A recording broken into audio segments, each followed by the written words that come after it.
हमारे वीर शहीदों के बहादुर परिवार, पूर्व सैनिक, वीर जवान, युवा कैडेट्स, स्टूडेंट्स तथा मौजूद सभी गणमान्य अतिथिगण, आज द्रास की इस पूर्ण रणभूमि पर खड़े होकर जहां हमारी वीर सेना ने राष्ट्र की रक्षा में अपना सर्वोच्च बलिदान दिया, उन अमर शहीदों को स्मरण करते हुए और पाकिस्तान के नापाक इरादों पर मिली ऐतिहासिक विजय की 26वीं वर्षगांठ को समर्पित इस पावन अवसर पर सम्मिलित होकर मैं स्वयं को अत्यंत गर्वित और भावुक महसूस कर रहा हूँ।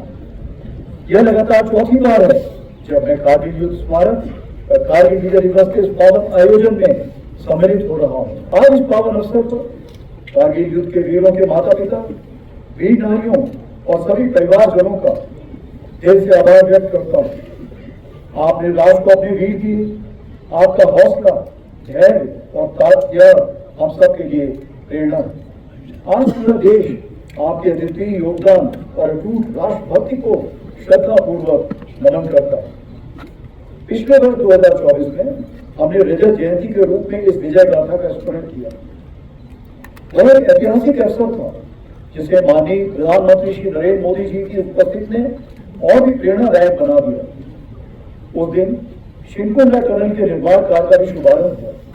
इस वर्ष भी हमारे माननीय केंद्रीय मंत्रीगण, लेफ्टिनेंट गवर्नर साहब और हमारे सीओ साहब यहाँ पर उपस्थित होकर हमारे शहीदों को नमन करने आए। यह दर्शाता है कि कारगिल विजय दिवस केवल एक सैन्य आयोजन नहीं बल्कि पूरे राष्ट्र का उत्सव है। जो खामोश खड़े थे बर्फीली चौकियों पर, उनकी दुआ से ही महफूज है ये वतन। आज हम दोनों रिंग, टाइगर हिल और 0.4875 की ऊंचाइयों के नीचे खड़े हैं और हम केवल उस युद्ध को याद नहीं कर रहे हैं, हम उस भावना का स्मरण कर रहे हैं जो उन रणबांकुरों ने दिखाई थी। हमें याद है वह दृढ़ संकल्प जो उनकी आंखों में था, वह अदम्य साहस जिससे उन्होंने हर कठिनाई को मात दी। हमें स्मरण है वह नारा, वह चेतावनी, वह प्रण जो हर योद्धा के मुख से निकला। हमें श्रद्धापूर्वक नमन करते हैं उन बहादुर नायकों को जिन्होंने मृत्यु को गले लगाया ताकि हम गरिमा के साथ चैन की जिंदगी जी सकें। साल 1999 में भारतीय सेना ने ऑपरेशन विजय के अंतर्गत कारगिल की ऊंचाइयों पर एक अद्वितीय विजय प्राप्त किया। उस युद्ध में भारतीय सेना ने ऊंची पहाड़ियों पर बैठे पाकिस्तान सैनिकों और घुसपैठियों को खदेड़ कर हमारी सीमा से बाहर कर दिया था और तिरंगे को इन बर्फीली चोटियों पर फहराया था। यह वह क्षण था जब भारत ने स्पष्ट कर दिया कि उसकी सीमाओं के भीतर किसी भी नापाक इरादे को सफलता नहीं मिलेगी। भारत की एकता और अखंडता पर कोई आंच नहीं आने दी जाएगी। इसी परंपरा को आगे बढ़ाते हुए ऑपरेशन सिंदूर के दौरान भी भारतीय सेना ने उसी अदम्य साहस और दृढ़ संकल्प के साथ पाकिस्तान से समर्थित टेररिस्ट इंफ्रास्ट्रक्चर को निशाना बनाया और पाकिस्तान की अन्य आक्रामक कार्रवाइयों को प्रभावशाली ढंग से विफल करते हुए एक निर्णायक जीत हासिल की। हमने शांति को अवसर दिया पर उसने कायरता की कार्रवाई की और उसका उत्तर केवल हमने पराक्रम से दिया। ऑपरेशन सिंदूर हमारा संकल्प, संदेश भी और उत्तर। पहलगाम में हुई कायरतापूर्ण आतंकी हमला पूरे देश के लिए गहरी चोट था, लेकिन इस बार भारत ने सिर्फ शोक नहीं जताया बल्कि ठान लिया कि अब जवाब निर्णायक होगा।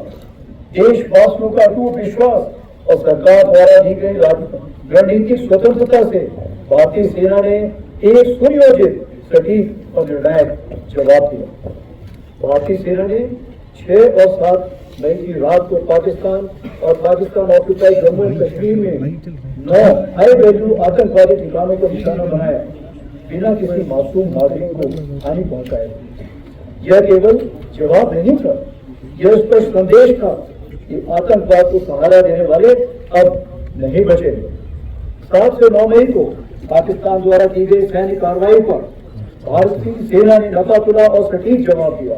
हमारी आर्मी एयर डिफेंस एक अजय दीवार बनकर सामने खड़ी है जिसे कोई ड्रोन या मिसाइल भेद नहीं सकता। यह सब होल ऑफ नेशन अप्रोच के अंतर हुआ जहां थल सेना, वायु सेना, नौसेना और अन्य सरकारी और प्राइवेट डिपार्टमेंट सब एक साथ मिलकर खड़े हुए, जिसमें एनजीओ भी शामिल थे।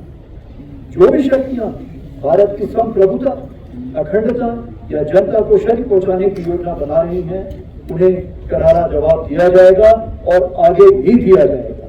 यही भारत देश का न्यू नॉर्मल। आज की भारतीय सेना न केवल वर्तमान चुनौतियों का सफलतापूर्वक सामना कर रही, बल्कि हम नित्य प्रतिदिन एक परिवर्तनशील, आधुनिक और भविष्य उन्मुख शक्ति के रूप में तेजी से अग्रसर हो रहे हैं। इसके अंतर्गत रुद्रा के रूप में नई ऑल ऑफ ब्रिगेड का गठन किया जा रहा है, जिसका सैंक्शन मैंने कल ही दिया है, जिसमें infantry, mechanised infantry, armoured units, artillery, special forces, unmanned aerial system जैसे फाइटिंग कंपोनेंट्स को एक साथ रखा जाएगा और विशेष रूप से तैयार किया जाएगा, जिसमें शामिल लॉजिस्टिक सपोर्ट और कॉम्बैट सपोर्ट। इसी क्रम में हैरत नाइट कमांडो बटालियन के रूप में एजाइल और घातक स्पेशल फोर्सेस का गठन किया गया है, जो सीमाओं पर शत्रु को चौंकाने के लिए हमेशा तैयार है। हर इन्फेंट्री बटालियन में रोज प्लेटून का गठन किया गया है। वहीं आर्टिलरी में शक्तिमान रेजिमेंट बनाई गई है, जो ड्रोन और काउंटर ड्रोन इक्विपमेंट और लॉयटर म्यूनिशन के साथ लैस होगी। हर रेजिमेंट में एक दिव्यांग बैटरी भी बनाई गई है, जो कंपोजिट बैटरी होगी और इन्हीं सामानों से लैस होगी। इन चीजों के मद्देनजर हमारी मारक क्षमता अब आने वाले दिनों में कई गुना बढ़ जाएगी। उसी प्रकार से आर्मी एयर डिफेंस को स्वदेशी मिसाइल सिस्टम से इक्विप किया जा रहा है। हम पूरी तरह से तैयार हैं कि भारत की 100वीं स्वतंत्रता वर्षगांठ तक, यानी विकसित भारत का सपना साकार करें। और इस राष्ट्र निर्माण में हमारी सबसे बड़ी ताकत है हमारा विशाल सेना परिवार, जो लगभग 1.3 करोड़ लोगों का समुदाय है, जिसमें सेवारत सैनिक, उनके परिवार, वेटरन्स और वीर गति को प्राप्त सैनिकों के परिजन शामिल हैं। लद्दाख इसका उदाहरण है, जहां हजारों सैनिक तैनात हैं, अनेक वेटरन्स यहाँ रहते हैं। सेना केवल रक्षा नहीं कर रही, बल्कि सीमावर्ती क्षेत्रों में राष्ट्र निर्माण में भी अग्रणी भूमिका निभा रही है। लद्दाख में ही कई डुअल यूज इंफ्रास्ट्रक्चर के तहत सड़कें, पुल और नेटवर्क तैयार किए जा रहे हैं, जो सेना और स्थायी नागरिक दोनों के लिए बेसिक सुविधाएं मुहैया कराएंगे। वाइब्रेंट विलेज प्रोग्राम के अंतर्गत चयनित किए गए गांव में भारतीय सेना द्वारा प्रायोरिटी से विकास कार्य चल रहे हैं।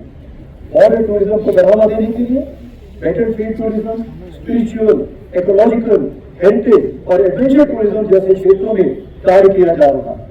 जैसे कि आज आपने खुद देखा इनॉग्रेशन, जिससे युवाओं को रोजगार मिल रहा है।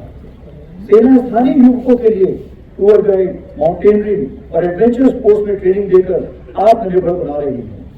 स्मार्ट बॉर्डर पहल के तहत लद्दाख और अन्य दूर स्थित इलाकों में मोबाइल नेटवर्क पहुंचाने के लिए सेना के कम्युनिकेशन टॉवर्स का उपयोग हो रहा है। प्राकृतिक आपदा के समय राहत और बचाव कार्यों में सेना अहम भूमिका निभा रही है। हमारे वेटरन्स जो हमारे आदर्श हैं, आपका योगदान हमारी नींव है। भले ही आपने वर्दी ना पहनी हो, लेकिन आपका जज्बा और राष्ट्र के प्रति समर्पण आज भी उतना ही अमूल्य है। आप न केवल हमारी सेना की गौरवशाली विरासत के वाहक हैं, बल्कि राष्ट्र निर्माण के लिए एक महत्वपूर्ण स्तंभ भी है। मैं युवा कैडेट्स और छात्रों को ये बताना चाहूंगा कि आज का दिन केवल एक ऐतिहासिक यादगार नहीं, यह राष्ट्र निर्माण का आह्वान है। आपने देश की सेवा ईमानदारी, शुद्धता और राष्ट्रभक्ति के साथ करें, चाहे वह सेना, विज्ञान, शिक्षा, चिकित्सा या उद्यमिता, कोई भी रूप। कारगिल विजय दिवस हमारे लिए केवल स्मृति नहीं, यह वचन है भारत की संप्रभुता, अखंडता और सम्मान की रक्षा के लिए अंतिम सांस तक लड़ने का। हम शांति प्रिय हैं पर कमजोर नहीं। हम संकल्पित हैं, सजग हैं और अडिग हैं। हमारी शहीद हमारी प्रेरणा। हम अपने वीरों को विरासत को आगे बढ़ाएंगे। आइए आज हम एक साथ संकल्प लें कि हम भारत को सुरक्षित, सशक्त और विकसित बनाएंगे।